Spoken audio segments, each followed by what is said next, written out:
Hello friends, कैसे हैं आप अच्छे होंगे। तो फ्रेंड्स, हम एक टॉपिक पढ़ रहे थे, ध्वनि। ध्वनि यानी साउंड, जिसमें हमने ध्वनि क्या होती है, ध्वनि कैसे संचरित होती है, ध्वनि की चाल क्या है, ध्वनि की प्रकृति कैसी होती है और ध्वनि से संबंधित जितने भी शब्द हैं, जैसे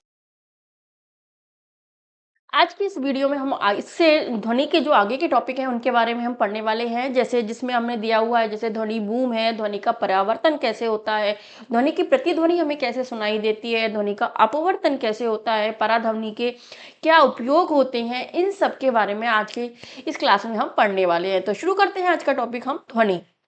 ठीक है। इससे पहले मैं आपको बता दूं कि फ्रेंड्स, अगर आप आरपीएससी फर्स्ट ग्रेड के लिए जनरल साइंस पढ़ रहे हैं तो ये यूजफुल है ही। साथ में अगर आप रीट की, पटवारी, एलडीसी या किसी भी ऐसी एग्जाम की तैयारी कर रहे हो जो जिसमें क्लास 9 10th की एनसीईआरटी पूछी जाती है, तो आप उसके लिए भी ये इम्पोर्टेंट क्लास है। अगर आप इसको अच्छे से पढ़ेंगे तो आपको पूरी एनसीईआरटी क्लियर हो जाएगी और आपको लाइन टू लाइन समझ में आ जाएगा। साथ में आपको किसी भी एग्जाम में कोई प्रॉब्लम नहीं होगी, क्योंकि आगे भी जो क्वेश्चन आने वाले हैं सब एनसीईआरटी से या जो भी टेक्स्ट बुक हैं उनसे ही पूछे जाएंगे। तो शुरू करते हैं आज का हम टॉपिक, ध्वनि बूम। आज का सबसे पहला टॉपिक है ध्वनि बूम। जैसे नाम से पता चल रहा है, ध्वनि बूम। बूम क्या होता है, यानी एक विस्फोट जिसको हम बोल सकते हैं, वो होता है ध्वनि। विस्फोट होता है, उसी को हम बूम बोलते हैं। जब कोई पिंड ध्वनि की चाल से अधिक तेजी से गति करता है तब उसे पराध्वनिक चाल कहते हैं। ध्यान रखना कि हमारी नॉर्मल जो ध्वनि की चाल होती है, हमने देखी थी कि जो शोर पैदा नहीं करे, वो होती है हमारी 45 से लेके जो है 55 डेसिमल तक होती है। इससे अधिक ध्वनि हम धीरे धीरे सुनते तो हैं, लेकिन वो हमारे लिए शोर का कारण बन जाती है। 80 डेसिबल से अधिक की जो ध्वनि होती है, वो ध्वनि हमारे लिए शोर का कारण बन जाती है। यानी जो ध्वनि, एक पिंड ध्वनि की चाल, तो ध्वनि की चाल लगभग 80 डेसिमल तक मानी जाती है। इससे अधिक की जो ध्वनि होती है उसे पराध्वनिक चाल कहती हैं। ये अल्ट्रासोनिक अल्ट्रासोनिक जो है साउंड है, अल्ट्रासाउंड इसको बोला जाता है। क्या बोलता है? अल्ट्रासाउंड, सोनिक साउंड या अल्ट्रासाउंड इसको हम बोल सकते हैं। जैसे कोई गोली चलती है, इसकी आवाज़ बहुत तेज होती है। जेट वायुयान आदि होते हैं, जैसे ऊपर उड़ते हैं, एरोप्लेन्स उड़ते हैं, ये सब पराध्वनिक चाल से चलते हैं, क्योंकि जो नॉर्मल ध्वनि होती है उससे अधिक ध्वनि की चाल से ये चलती है। जब ध्वनि उत्पादक स्रोत ध्वनि की चाल से अधिक तेजी से गति करता है, ध्यान रखना, कोई भी ध्वनि जिससे निकलती है, वो वाला जो स्रोत है, सोर्स है, वो ध्वनि की चाल, जो एक लिमिट चाल होती है जिसको हमारे कान सुन सकते हैं, उसकी चाल से अधिक तेजी से गति करता है, तो ये वायु में प्रघाती तरंगे उत्पन्न करती हैं। कौन सी तरंगे उत्पन्न करती हैं? प्रघाती तरंगे उत्पन्न करती हैं। तो कौन? पराध्वनिक चाल वाले जो यंत्र होते हैं वो वायु में प्रघाती तरंगे उत्पन्न करते हैं। इन प्रघाती तरंगों में बहुत अधिक ऊर्जा होती है। भाई, अधिक तेजी वाली ध्वनि उत्पन्न करेंगे तो ऊर्जा भी अधिक होगी। तो और ये जो प्रघाती तरंगे हैं वो संबंध वायुदाब में परिवर्तन से एक बहुत तेज और प्रबल ध्वनि उत्पन्न करती है। ध्यान रखना, और जो भी हमें कहाँ सुनाई देती है? आसमान में अधिक सुनाई देती है। यानी जो ये प्रघाती तरंगे होती हैं, उनसे जो संबंध वायुदाब में परिवर्तन होता है, तरंगों के कारण वायुदाब में जो परिवर्तन होता है, जिससे हमें एक बहुत तेज और प्रबल ध्वनि सुनाई देती है, और इसे ही हम ध्वनि बूम कहते हैं। यानी ध्वनि का बहुत अधिक तेज उत्पन्न होना ही ध्वनि बूम होता है। तो आपको ये दो चीज में रखने की, पूछ सकते हैं ध्वनि बूम क्या होता है, या फिर आपसे पूछ सकते हैं कि ध्वनि बूम किसके द्वारा उत्पन्न होता है, स्टेटमेंट के रूप में दे देंगे, और कौन सी तरंगे उत्पन्न होती है और उनमें क्या परिवर्तन होता है। तो ये सारी चीजें आपको याद होनी चाहिए। पराध्वनिक वायुयान से उत्पन्न ध्वनि बूम में इतनी मात्रा में ऊर्जा होती है कि ये खिड़की और शीशों को भी तोड़ सकता है और भवनों को भी क्षति पहुंचा सकता है। तो ध्यान रखना, ध्वनि बूम के कारण क्या क्या नुकसान हो सकते हैं? खिड़कियों के शीशे टूट सकते हैं, भवनों को भी क्षति पहुंच सकती है। तो एक तरह से जैसे भूकंप होता है, वो भी ध्वनि बूम के अंदर ही आता है। तो आप ध्यान रखना कि जो भी जैसे बहुत तेज आवाज होती है, जो हमारी नॉर्मल ध्वनि की चाल उससे अधिक तेज आवाज है, उसे ही हम क्या कहते हैं? ध्वनि बूम कहते हैं, जो गोलियां, जेट वायुयान आदि उत्पन्न करती हैं। ठीक है, ये हो गया हमारा ध्वनि बूम वाला टॉपिक। अगला है हमारा, अब हमने अभी तक पढ़ा कि ध्वनि में कौन कौन सी शब्द जैसे जुड़े हुए थे। आयाम क्या होता है, हमने उनके बारे में पढ़ा। इसके अलावा हमने तरंग वेग, तरंग दैर्ध्य, इन सब के बारे में हमने पढ़ा था। अब हम पढ़ेंगे कि ध्वनि जो होती है वो कैसे आती है, कैसे सुनाई देती है, और ध्वनि का जो परावर्तन कैसे होता है, यानी लौटकर ध्वनि परावर्तित कैसे होती है। किसी ठोस या द्रव से टकराकर ध्वनि वापस लौटती है, जैसे आप ये है, ठीक है, इस पे आप कोई चोट मारते हो तो इसके पास ध्वनि निकलती है, ये ध्वनि निकलने के बाद वापस इसमें वापस परावर्तित होकर लौटती है। तो प्रकाश की भांति ध्वनि भी किसी ठोस या द्रव की सतह से परावर्तित होती है और परावर्तन के नियमों का पालन करती है। ध्यान रखना, ध्वनि में भी परावर्तन होता है और इसमें परावर्तन के नियमों का पालन होता है। तो ध्वनि में परावर्तन होता है, उसका नियम क्या है, ध्वनि के, ये इंपॉर्टेंट है, ध्वनि के परावर्तन का नियम पूछ सकते हैं आपसे। ध्वनि के आपतन होने की दिशा तथा परावर्तन होने की दिशा परावर्तक सतह पर खींचे गए अभिलंब से समान कोण बनाते हैं और तीनों एक ही तल में स्थित होते हैं। आपने प्रकाश का परावर्तन नियम पढ़ा होगा, उसी तरह से ध्वनि का भी परावर्तन नियम होता है। जैसे कोई भी सतह है जिस पर एक अभिलंब है, ठीक है, ये एक जो कोई भी वस्तु खड़ी है उसे हम जैसे अभिलंब बोलते हैं। इस पर जब भी ध्वनि, जैसे कहीं किसी साउंड है, ये साउंड है, इस साउंड से जब ध्वनि निकल रही है तो ध्वनि के अभिलंब पर जब ये पड़ती है तो ये आपतन कोण होता है। कौन सा कोण बनता है इस टाइम, आपतन कोण पड़ता है। और ये किरण कौन सी है, आपतित किरण होती है। जब इससे टकराती है अभिलंब से तो इसके बाद जब ये वापस से परावर्तित होती है तो इसमें कौन सा कोण बनाती है, ये परावर्तन कोण बनाती है। तो दोनों परावर्तन के नियम के अनुसार कौन सी दो किरणें होती हैं, आपतित किरणें होती हैं, परावर्तित किरणें होती हैं। जो अभिलंब से टकराती हैं वो आपतित किरणें, जो अभिलंब से टकराकर परावर्तित होती हैं वो परावर्तित किरणें होती है। तो अभिलंब से टकराने वाली जो किरणें हैं वो आपतन कोण बनाती है और परावर्तित किरणें होती हैं वो परावर्तक कोण बनाती हैं। तो ध्वनि के आपतन होने की दिशा तथा परावर्तन होने की दिशा और परावर्तक सतह पर खींचे गए अभिलंब, जो अभिलंब हमने परावर्तक सतह पर खींचा है, इन तीनों का जो कोण होता है वो समान कोण होते हैं। यानी ये 60 डिग्री है और इनके बीच का ये 60 डिग्री बनेगा और ये भी बनेगा, वो 60 डिग्री ही बनेगा। यानी तीनों कोण समान होते हैं और तीनों एक ही तल में स्थित हैं। देखो तीनों एक ही तल में स्थित है तो तीनों के बीच कोण भी समान होता है और तीनों एक ही तल में बनते हैं। ये इंपॉर्टेंट है, आप इसको अच्छे से लर्न कर लेना। मैंने आपको, ध्वनि तरंगों के परावर्तन के लिए बड़े आकार के अवरोधक की आवश्यकता होती है, जो चाहे पॉलिश किए हो या खुरदरे हो। यानी ध्वनि तरंगों के परावर्तन के लिए एक शर्त भी है कि बड़े आकार के अवरोधक, यानी छोटे मोटी वस्तु से टकरा कर ये परावर्तन नहीं करते हैं। बड़े अवरोधक की आवश्यकता होती है, वो कैसे भी हो सकते हैं, चाहे वो पॉलिश किए हुए हो या खुरदरे हो, कोई भी हो, इससे फर्क नहीं पड़ता। तो ये उसके ध्वनि के परावर्तन का नियम है, इंपॉर्टेंट है फ्रेंड्स, आपको लर्न करना है। अगला है इसमें प्रतिध्वनि। प्रतिध्वनि यानी वापस से लौटकर जाने वाली ध्वनि को हम क्या कहते हैं, प्रतिध्वनि कहते हैं। किसी भी उचित परावर्तक वस्तु जैसे किसी इमारत अथवा पहाड़ के निकट यदि हम जोर से चिल्लाएं या ताली बजाएं तो कुछ समय पश्चात हमें वही ध्वनि हमारी सुनाई देती है। यानी आपने कभी देखा, आप किसी पहाड़ पर खड़े होकर जोर से चिल्लाओगे तो आपको वो ध्वनि आपकी वापस से सुनाई देगी। यानी आप कोई नाम लेके चिल्लाओ तो आप देखना आपको वापस से वही नाम आपको वापस से थोड़ी देर बाद सुनाई देगा। ये सुनाई देने वाली इस ध्वनि को ही हम प्रतिध्वनि कहते हैं। कौन सी ध्वनि, वापस से जो लौटकर हमारे कानों में वही ध्वनि आती है उसे हम प्रतिध्वनि कहते हैं। ध्वनि तरंगे किसी अवरोध से परावर्तित हो जाती है, ठीक है। जब ध्वनि तरंगे किसी दूर स्थित अवरोध से टकराकर परावर्तित होती हैं तो हमें प्रतिध्वनि सुनाई देती है।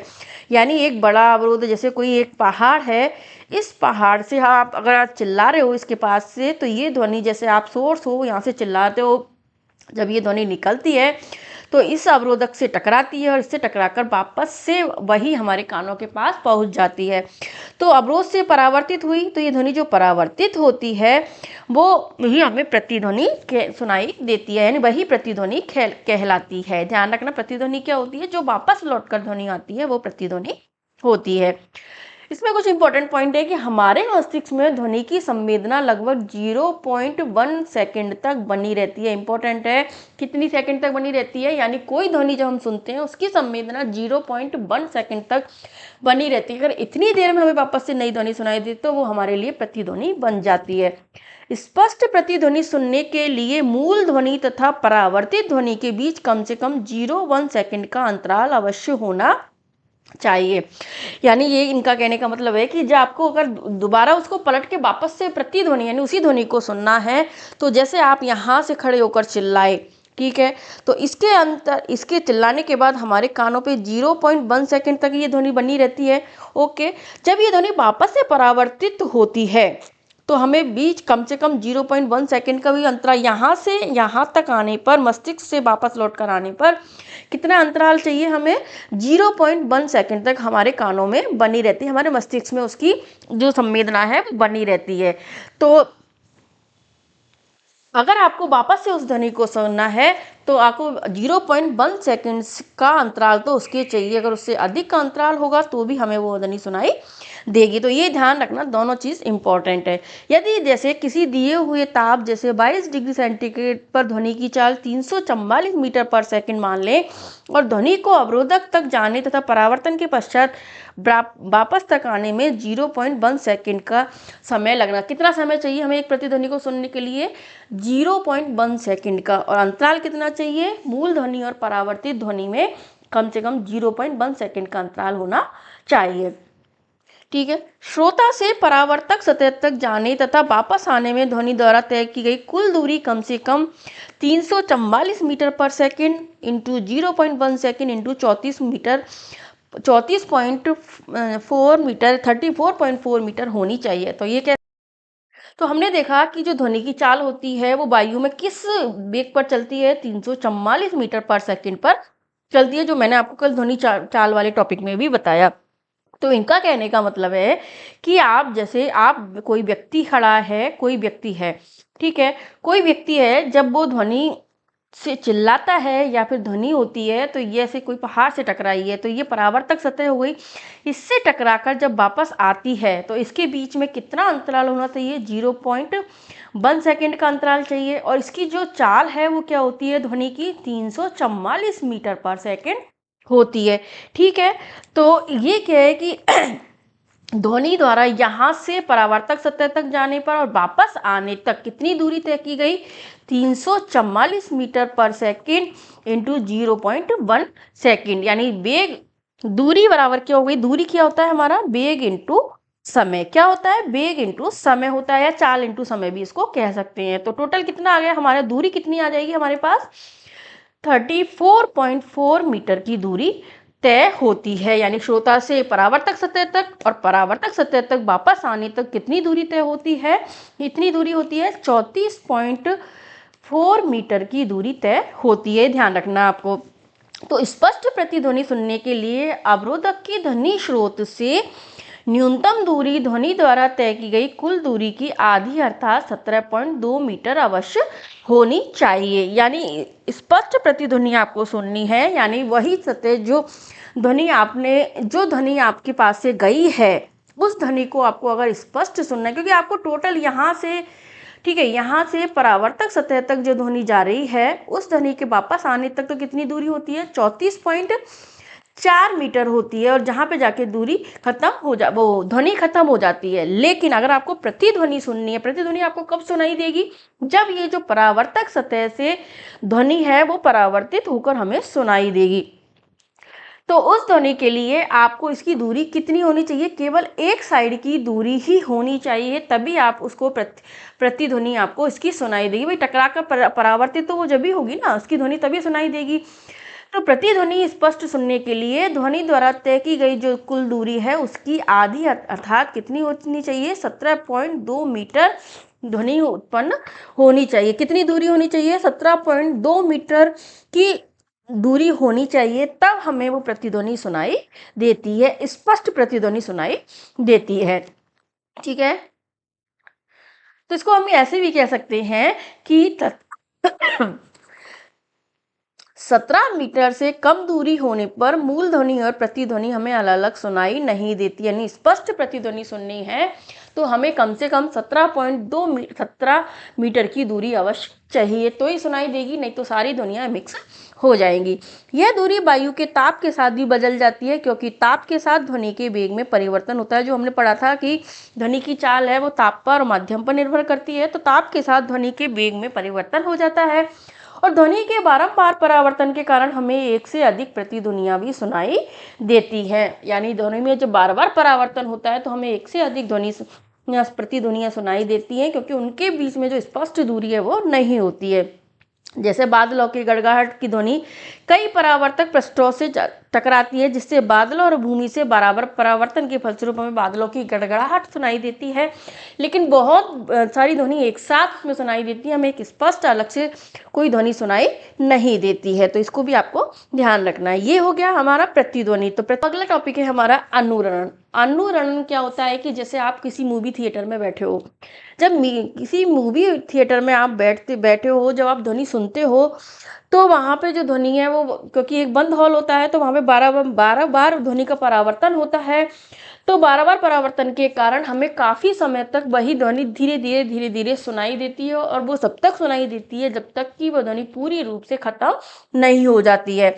तो ये जो बार बार परावर्तन के कारण ध्वनि में निर्बंध होता है, यानी जो ध्वनि हमें सुनाई देती रहती है, इसे ही हम क्या कहते हैं? अनुरणन कहते हैं। क्या कहते हैं? अनुरणन कहते हैं। यानी किसी बड़े हॉल में उत्पन्न होने वाली ध्वनि दीवारों से बार बार परावर्तन के कारण काफी समय तक बनी रहती है, यानी उसकी आवाज धीरे धीरे गूंजती रहती है। जैसे आप किसी भी मूवी थिएटर में जाते हैं तो देखते हैं ना, उसकी कोई भी एक, जब कभी कभी आवाज बहुत देर तक गूंजती रहती है, वो किसके कारण होती है?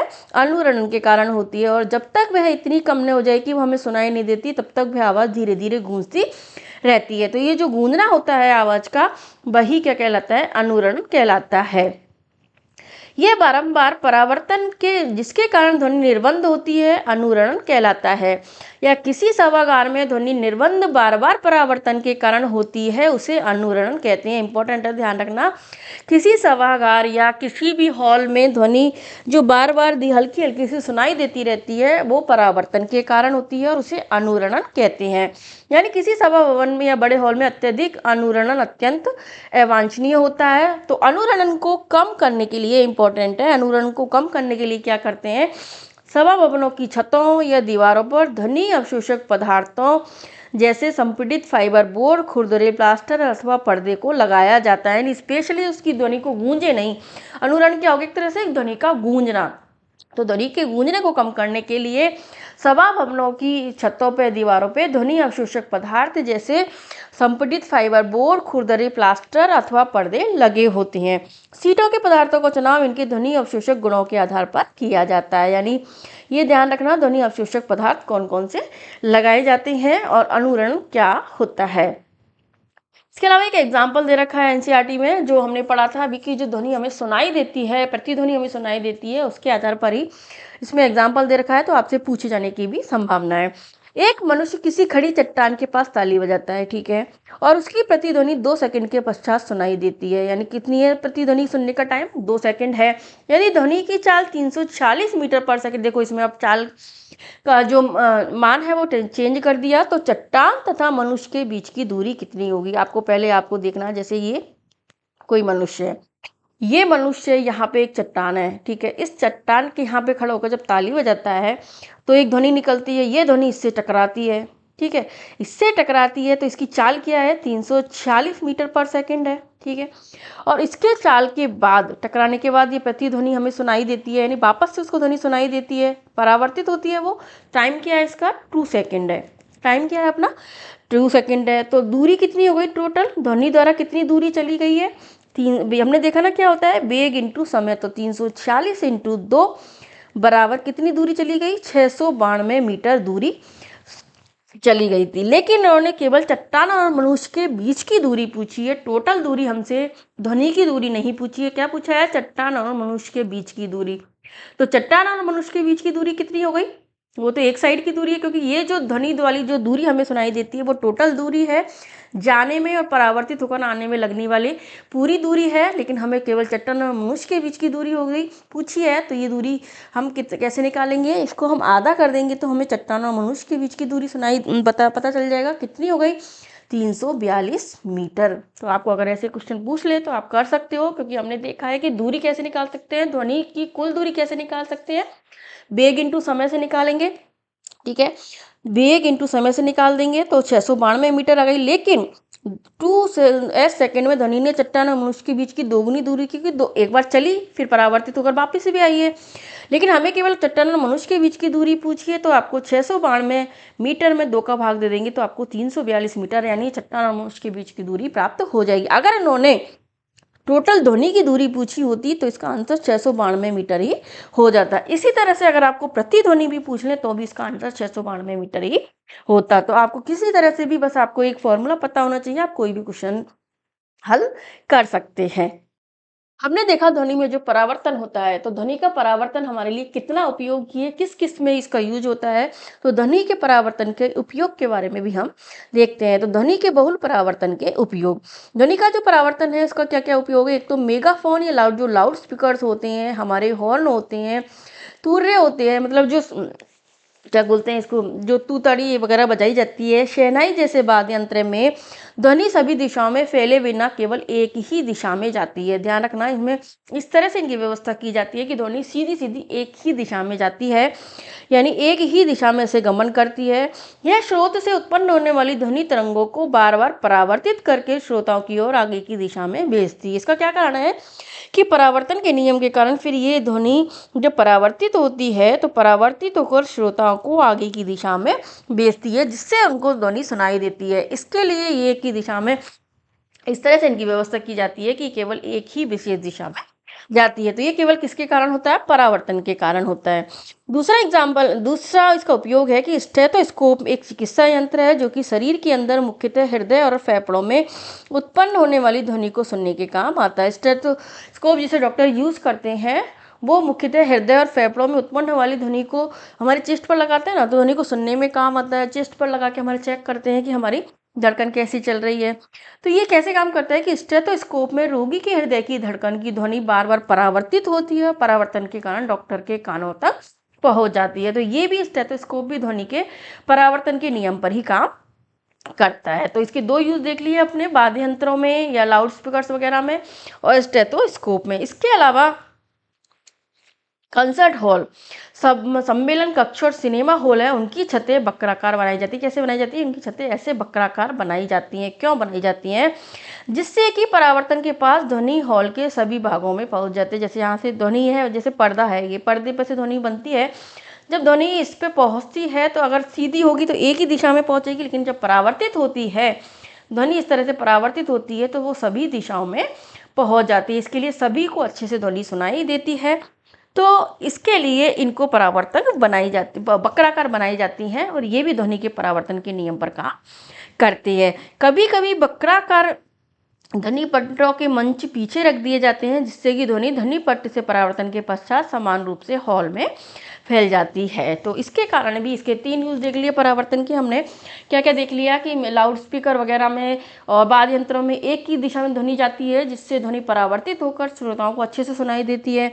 दूसरा स्टेथोस्कोप है, इससे डॉक्टर फेफड़ों में हृदय की धड़कन सुन सकता है। तीसरा है जो सम्मेलन हॉल्स होते हैं, कंसर्ट हॉल्स होते हैं, इनकी छतें वक्राकार होती हैं, जिससे परावर्तन किरणें होकर सभी दिशाओं में पहुंच जाती हैं। तो ये तीनों परावर्तन के नियम के उपयोग हैं। ध्वनि का अपवर्तन होता है, साउंड रिफ्लेक्शन भी होता है। जैसे साउंड का परावर्तन होता है वैसे साउंड का अपवर्तन भी होता है। तो साउंड अपवर्तन क्या होता है कि ध्वनि वेग ठंडी वायु की तुलना में गर्म वायु में कम होता है। हमने ये पढ़ा भी था कि नम वायु में ध्वनि का वेग है वो अधिक होता है। वायु की विभिन्न परतों का ताप भिन्न भिन्न होता है। जब ध्वनि तरंगे इन परतों से संचारित होती हैं तो अपने मार्ग से विचलित हो जाती हैं, जिसको ध्वनि अपवर्तन कहते हैं। ध्यान रखना कि जो वायुमंडल, जैसे ये वायुमंडल है, इसमें कई सारी परतें होती हैं। इन परतों में का ताप अलग अलग है, इसका क्षोभ मंडल का अलग है, समताप मंडल का अलग है, ओजोन मंडल का अलग है, आयन मंडल का अलग होता है। जब ध्वनि तरंगे यहाँ पे संचरित होती हैं तो जब यहाँ का ताप अलग है तो इस अलग दिशा से जाएंगी, यहाँ का ताप अलग है तो ये अलग दिशा में मुड़ जाएंगी, यहाँ का ताप अलग है तो यहीं से मुड़ जाएंगी, यहाँ का ताप अलग है तो अलग अलग मुड़ जाती है। इस तरह से वो अपने मार्ग से, जैसे सीधी जाने की बजाय अपने मार्ग से थोड़ी सी विचलित हो जाती है। इसे ही हम क्या कहते हैं, ध्वनि का अपवर्तन कहते हैं। यानी ध्वनि की तरंगों का अपने मार्ग से विचलित होना ध्वनि अपवर्तन कहलाता है।